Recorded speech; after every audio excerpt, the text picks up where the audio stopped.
मनुष्य का मन बहुत ही चंचल होता है, इसीलिए कभी-कभी कुछ नया कार्य प्रारंभ करने से पूर्व हमारा मन संशय से घिर जाता है और ऐसे समय में हम प्रयास करने से पीछे हट जाते हैं। और इन सब का कारण है स्वयं पर अविश्वास, दृढ़ निश्चय की कमी। हम जिन्हें ऊंची दृष्टि से देखते हैं, जिन्हें अपना आदर्श मानते हैं, उनके जीवन में गहराई से देखिएगा,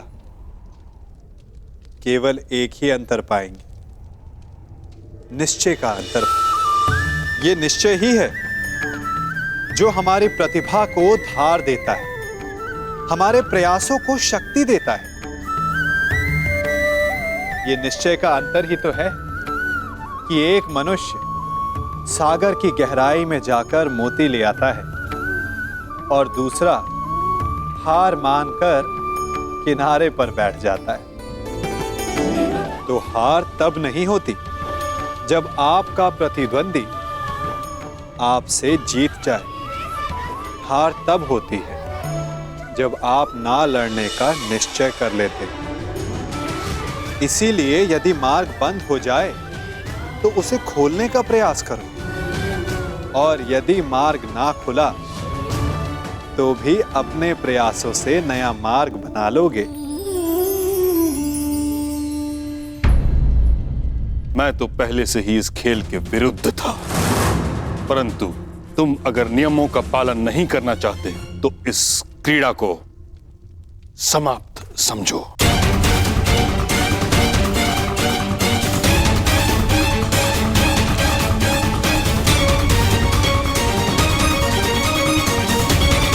युधिष्ठिर सम्राट हैं और आप युवराज हैं कुमार। आप दोनों का पद और संपत्ति समान नहीं है, इसलिए दांव केवल उस पर खेला जाए जिस पर आपका अधिकार हो। सत्य कह रहे हैं महात्मा विदुर, और मैं इनके कथन का समर्थन करता हूं। परंतु दुर्योधन, अरे इतने महान विद्वान प्रकांड पंडित नियम बना रहे हैं तो हमें स्वीकार है। मामा, इन सबको इन्हीं के नियमों में बांधेगा तुम्हारा मामा आज। स्वीकार है। महामहिम, हमें आपके सारे नियम स्वीकार हैं।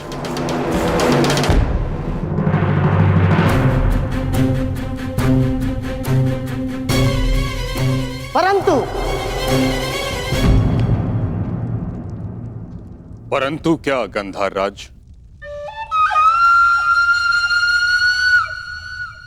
मुझे भी कुछ नियम चाहिए। पहला, द्यूत क्रीड़ा कब रोकी जानी है, इसका निर्णय दोनों खिलाड़ी परस्पर विमर्श से करेंगे और सभा में उपस्थित कोई भी व्यक्ति द्यूत को रोकेगा नहीं।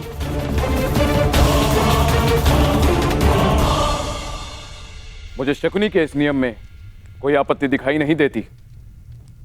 स्वीकार है। धन्यवाद महाराज। और हाँ, और एक बात, यहाँ जिस भांति नियम बनाए गए उससे यह स्पष्ट प्रतीत होता है कि महानुभाव के मन में यह विश्वास बैठा है कि मैं यहाँ कोई छल करूंगा। इसीलिए मैं चाहता हूं कि जब तक द्यूत क्रीड़ा चलेगी, सभा स्थल को छोड़कर कोई नहीं जा पाएगा।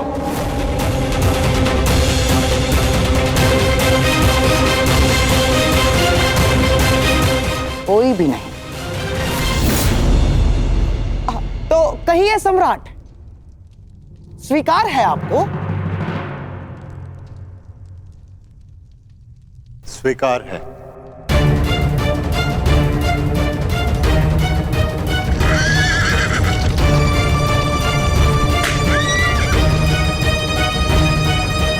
ठहरो, अभी नहीं। मेरे नियम अभी समाप्त नहीं हुए हैं कंधार राज। आदेश कीजिए महामहिम।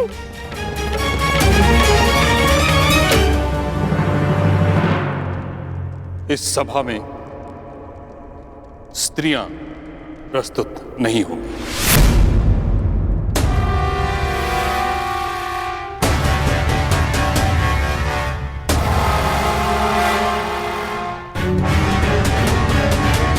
ये कैसा नियम है महामहिम? सम्राट खेल रहे हैं तो साम्राज्ञी का यहाँ होना आवश्यक है। ये सारा मनोरंजन उन्हीं के लिए तो हो रहा है। परंतु मनोरंजन के साथ साथ द्यूत कभी मन की निराशा का कारण भी बन जाता है। बिल्कुल ठीक कहा महामहिम ने। और वैसे भी शास्त्रों के अनुसार एक स्त्री केवल और केवल अपने पति के साथ ही चौसर खेल सकती है और किसी के साथ नहीं। और यदि ऐसा न हुआ तो मैं सर्वप्रथम इसका विरोध करूंगा। ठीक कहा गुरुद्रोण ने। जुए में लाभ हानि जय पराजय होती ही है और हानि का सबसे अधिक दुख स्त्रियों को होता है। जब ये मनोरंजन के कारण है तो किसी को दुख क्यों दिया जाए।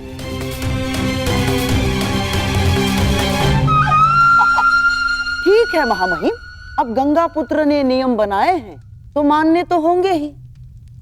ये भी नियम स्वीकार है।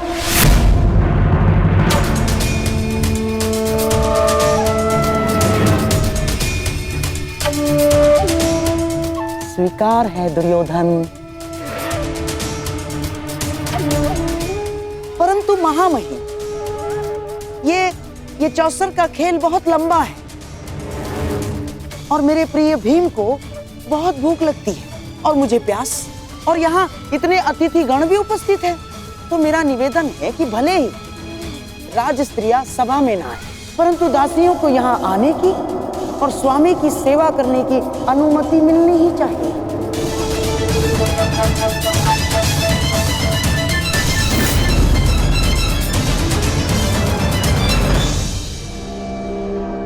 ठीक, दासियों पर यह नियम लागू नहीं होगा।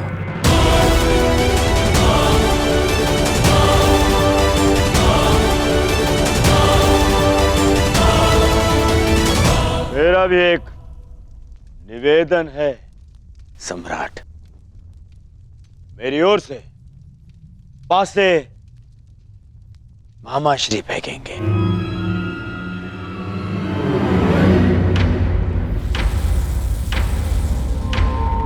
क्यों दुर्योधन, पराजय से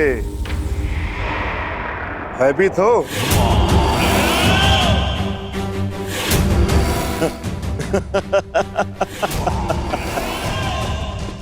नहीं भ्राता भीम, मैं सम्राट की विजय से भयभीत नहीं, परंतु क्या करूं, इस समय मेरे हाथ पासे फेंकने के सक्षम नहीं है।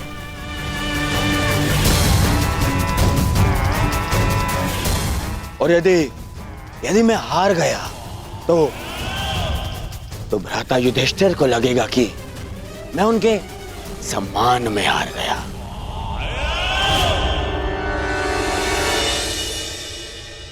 परंतु क्या द्यूत में यह नियम है कि पासे कोई और चले?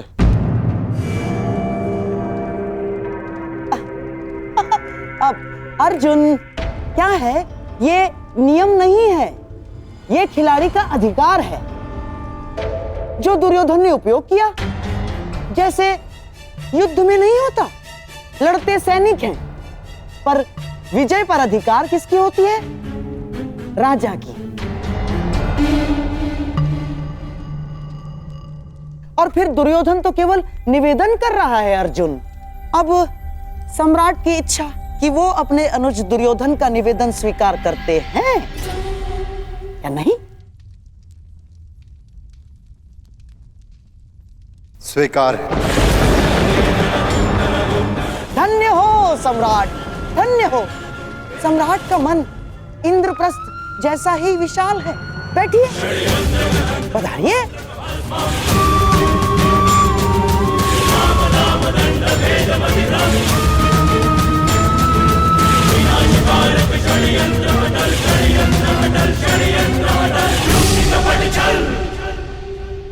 अब मेरा राज स्त्रियों से निवेदन है कि वो अंतःपुर की ओर प्रस्थान करें।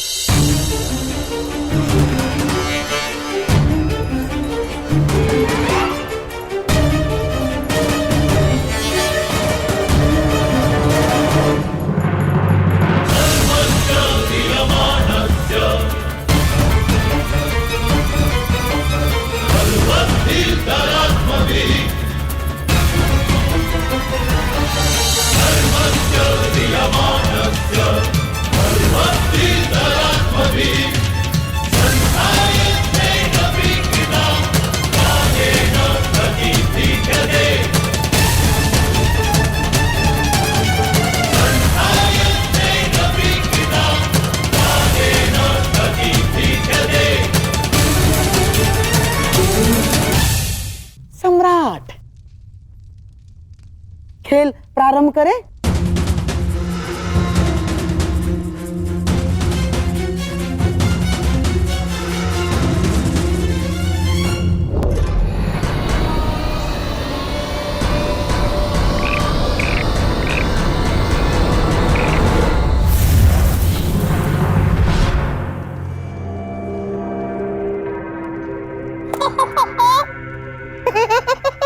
पहले ही चाल में पौ मारा।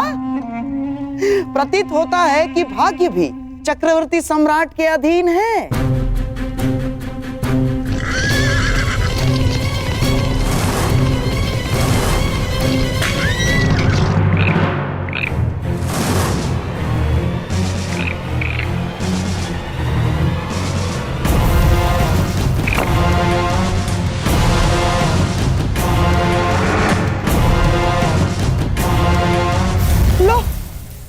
भाग्य तो पलट गया। इस बार दुर्योधन आगे निकल गया।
यह द्यूत एक छल है सम्राट युधिष्ठिर।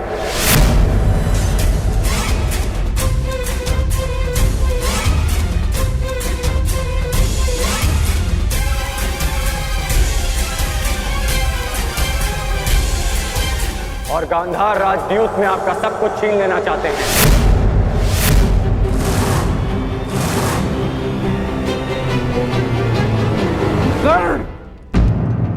ये क्या कह रहे हो तुम?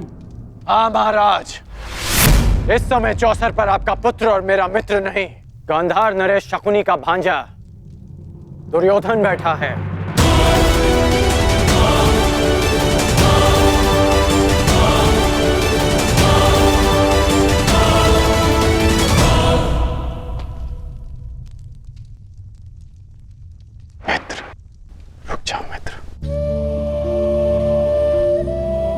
कभी भी कुछ नहीं बिगड़ा।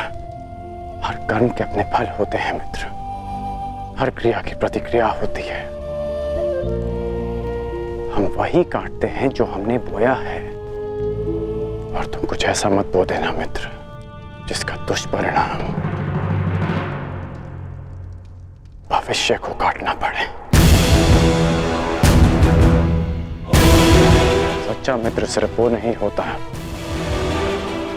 जो हर मार्ग पर आपके साथ चले, बल्कि सच्चा मित्र वो होता है जो आपको कुमार्ग पर चलने से रोके। अद्भुत अंगराज, अद्भुत।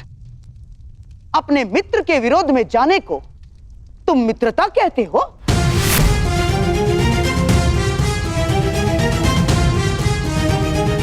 मित्रता का वृक्ष विश्वास, प्रेम और समर्पण की भूमि पर लगता है।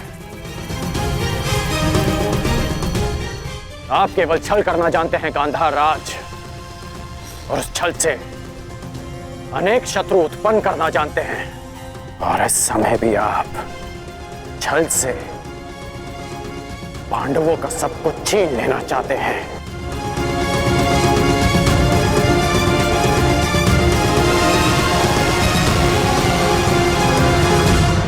वाह अंगराज वाह। अब मैं इसे क्या कहूं? महान मित्रता या फिर सबसे बड़ा मिथ्या आरोप? ध्यान से देखो इस चौसर को अंगराज। सम्राट युधिष्ठिर दुर्योधन से सब कुछ जीतने से केवल एक पग दूर है। तुम्हारा ये परम मित्र दुर्योधन अपना सब कुछ हारने की सीमा पर खड़ा है, और तुम मुझ पर और दुर्योधन पर छल का आरोप लगा रहे हो।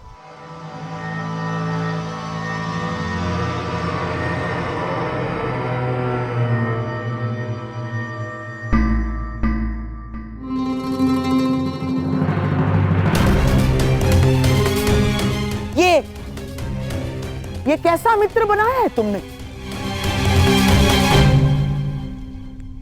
मित्रता ही तो निभा रहे हैं अंगराज।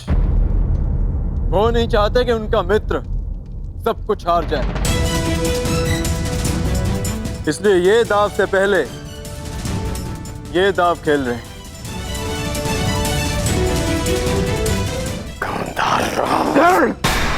ये क्या कह रहे हो तुम? इस भांति राजसभा में आकर किसी पर लांछन लगाना सही बात नहीं है अंगराज। यहां सबके समक्ष खेल हो रहा है, कोई छल नहीं हुआ है। अब प्रलाप बंद कीजिए और शांति से अपना स्थान ग्रहण कीजिए। यहां मुझ पर सबसे बड़ा उत्तरदायित्व है मेरे दुर्योधन को इस हार से बचाना। चाहिए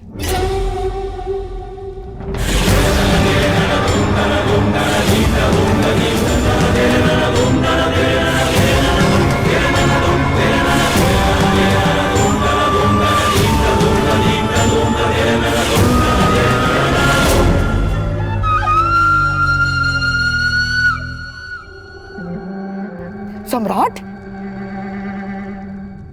खेल प्रारंभ किया जाए।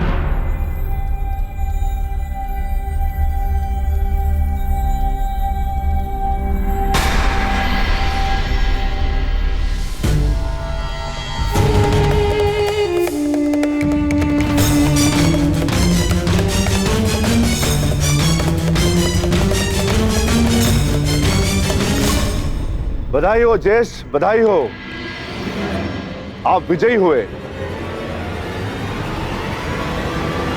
अब बताइए अंगराज, क्या ये छल है?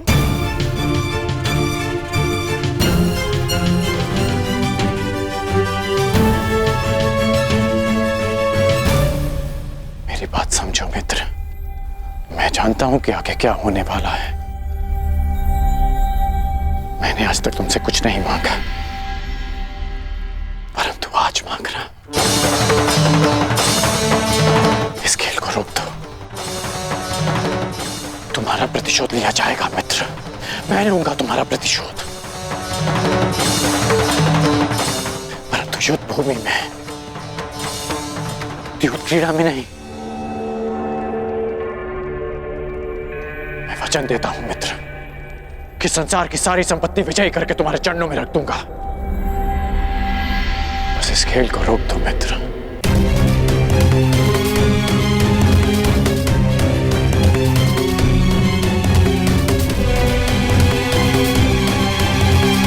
किस सोच में हो दुर्योधन?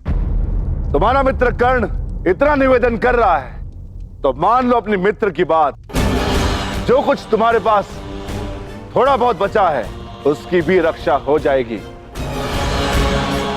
और वैसे भी तुम्हारे पास बचा ही क्या है जिसे तुम दांव पर लगा सको?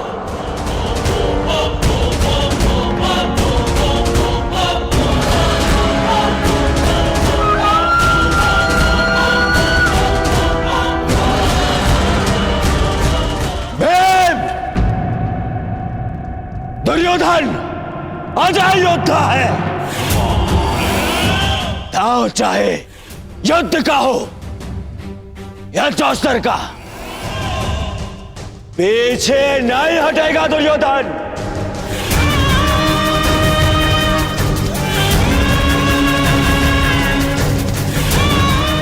मैं दांव खेलूंगा, खेलूंगा दांव। खेलो, अवश्य खेलो, परंतु ज्येष्ठ के विरुद्ध दांव पर क्या लगाओगे? सर्वस्व, वो जिस पर मेरा अधिकार है और वो भी जिस पर मेरा अधिकार होगा।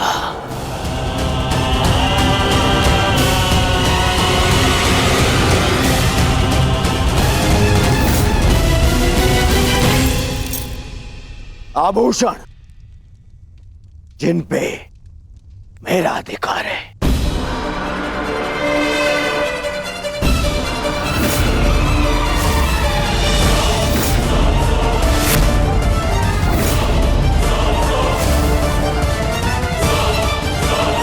ये हस्तिनापुर के युवराज का मुकुट जिस पर मेरा अधिकार है।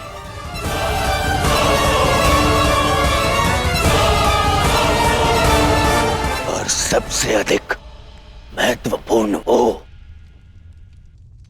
जिस पर मेरा अधिकार होगा।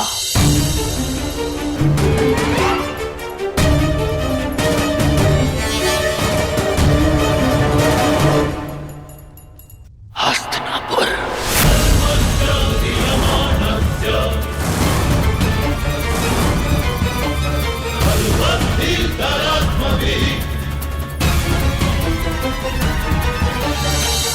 मैं दुर्योधन आज हस्तिनापुर के सिंहासन को दांव पे लगाता हूं।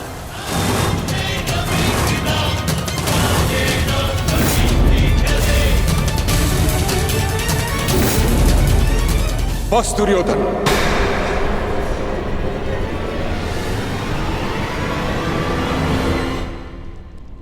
हस्तिनापुर कोई वस्तु, कोई आभूषण, कोई संपत्ति नहीं। हस्तिनापुर सम्मान है। कुरुवंश ने सहस्त्र वर्षों की साधना से इसे अर्जित किया है। तुम इसे चौसर पर दांव लगाने की बात करते हो। इससे पूर्व कि मैं इसे हस्तिनापुर का अपमान समझकर शस्त्र उठा लूं, अपने मन से ये बात निकाल फेंको।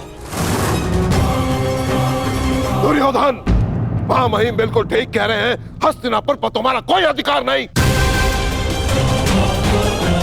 तुम केवल और केवल यहां के युवराज हो, यहां के सम्राट नहीं।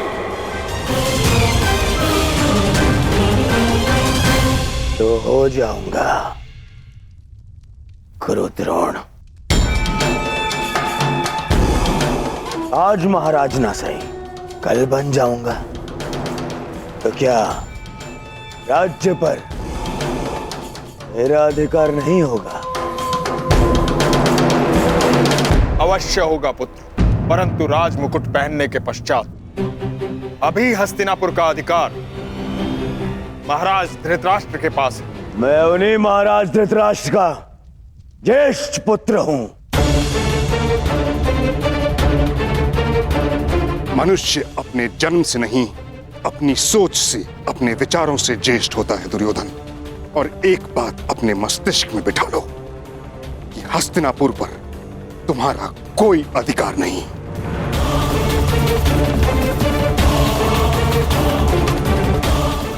ठीक है, तो जिनका अधिकार है मैं उन्हीं से पूछ लेता हूं। पिताश्री,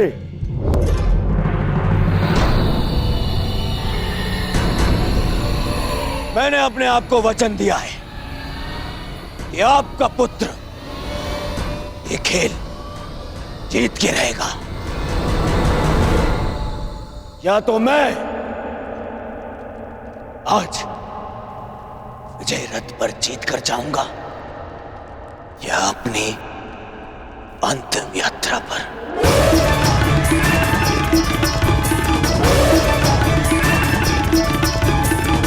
जिस सम्मान की बात पितामह कर रहे हैं, हस्तिनापुर का वही सम्मान आज दांव पे लगा है। अब आप बताइए, क्या आपको अपने पुत्र पर विश्वास है?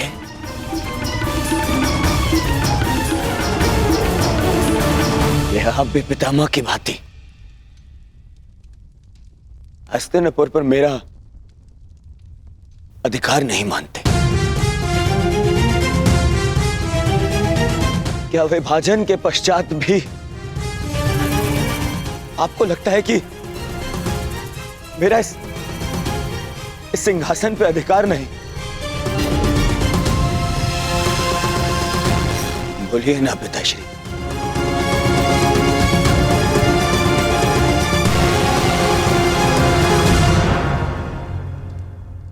अधिकार है पुत्र।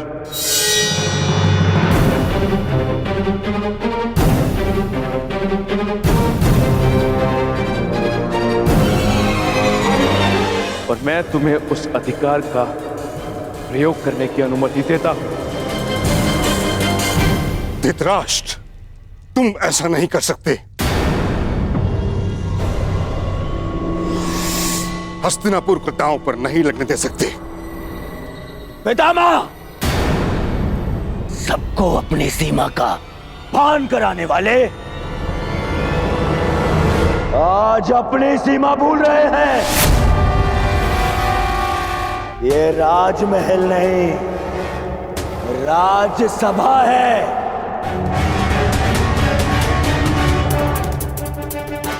और इस समय वो अपने महाराज से बात कर रहे हैं और आप सेनापति हैं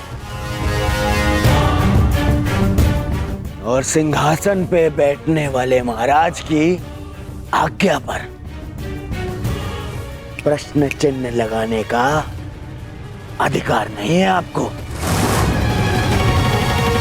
जिसका हस्तिनापुर पर अधिकार है उसने अपना निर्णय ले लिया और अब आप अपने कर्तव्य का पालन कीजिए।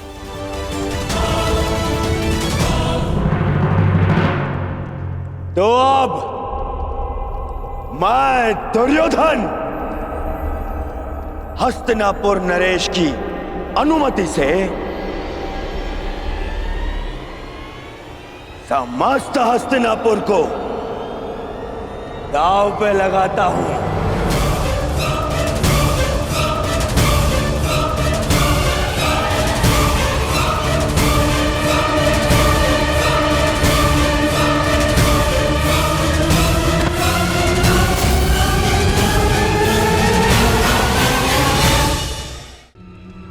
बासकांड ये मार्ग दिखाने का नहीं, मार्ग बनाने का समय है। मौन रहो अब। तो बोलिए सम्राट। एक दाव और सब कुछ आपका। क्या ये दांव खेलने का साहस और सामर्थ है आप में?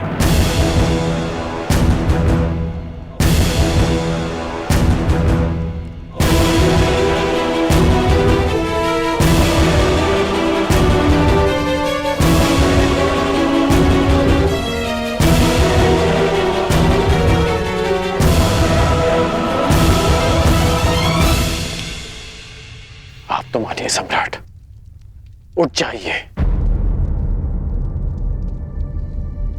लोभ में विवेक मर जाता है। अस्वीकार कर दीजिए ये दाव। मैं जानता हूं कि आप हमारी भलाई चाहते हैं अंगराज,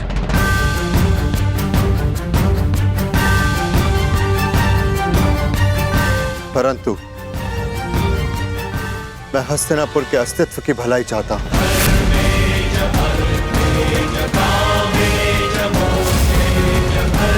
यदि मैं हस्तिनापुर जीत गया तो जीवन भर का संघर्ष समाप्त हो जाएगा, सहस्त्र सैनिकों के प्राण बच जाएंगे और षड्यंत्रों का अंत होगा। और वो कारण भी मूल सहित समाप्त हो जाएगा जो भाइयों के बीच में वैर का कारण है।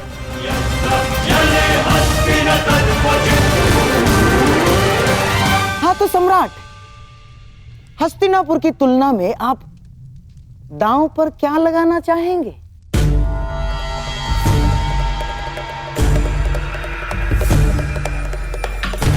नहीं युधिष्ठिर, नहीं। खीरो पांडुपुत्र,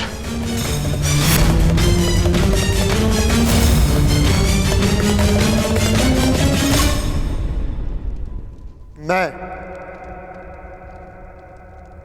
इंद्रप्रस्थ को दांव पर लगाता हूं।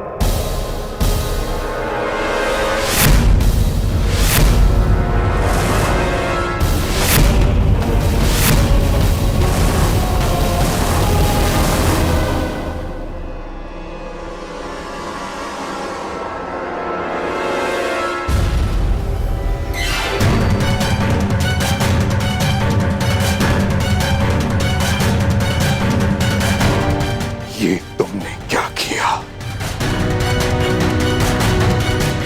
अब भी समय है पुत्र, पीछे हट जाओ। चुनौती का उत्तर देना ही एक क्षत्रिय का धर्म है काकाश्री। बस बहुत हुआ। मैं इस प्रपंच का दर्शक बनकर नहीं रहना चाहता।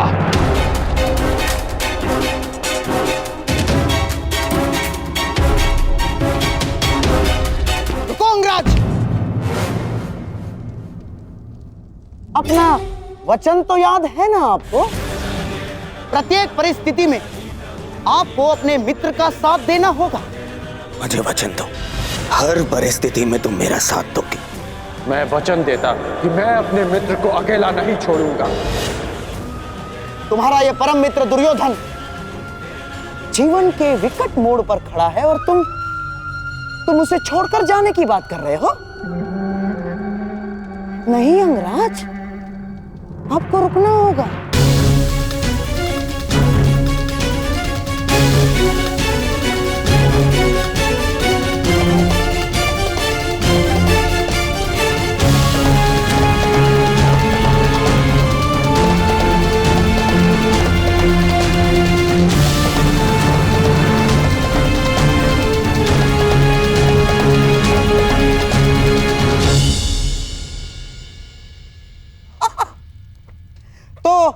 आइए सम्राट, बिना युद्ध किए हस्तिनापुर पर विजय पाने के लिए पासों का प्रयाण करें।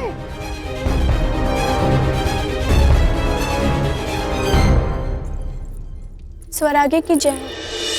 क्या सूचना है? महाराज युधिष्ठिर ने कुमार दुर्योधन का सब कुछ छीन लिया है।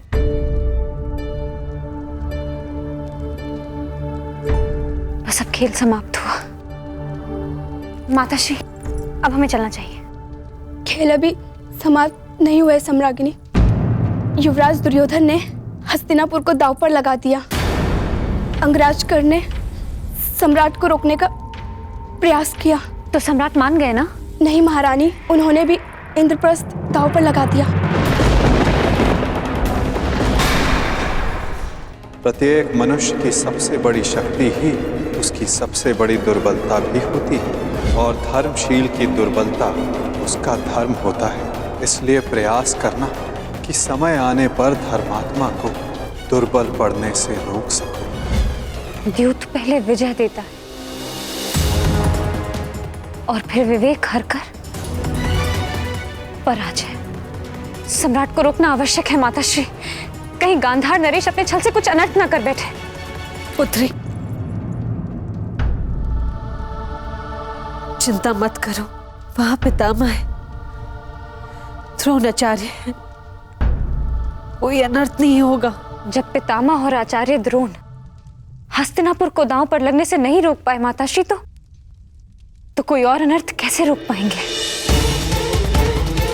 सब नियम से बंधे हैं और हम भी।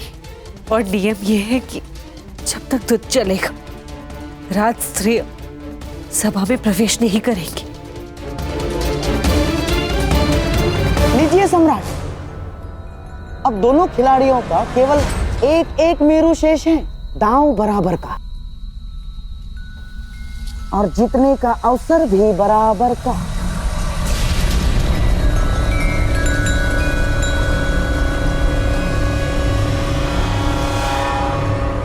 भ्राता युधिष्ठिर को 10 अंक चाहिए और दुर्योधन को 12। बस किसी प्रकार भ्राता युधिष्ठिर 10 अंक ले आए, फिर खेल समाप्त।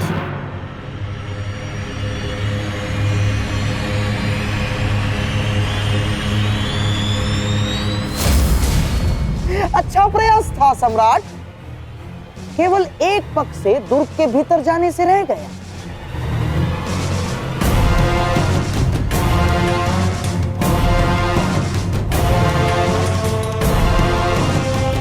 अगले अवसर में हमारी जीत सुनिश्चित है अर्जुन।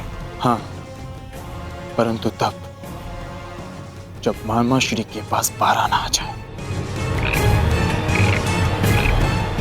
अंतिम चाल है, आपके पास है 12 लाएंगे ना मामा? जब तक ये द्रौपदी का वस्त्रहरण नहीं कर लेते, तब तक ये मेरे विरुद्ध नहीं जाएंगे।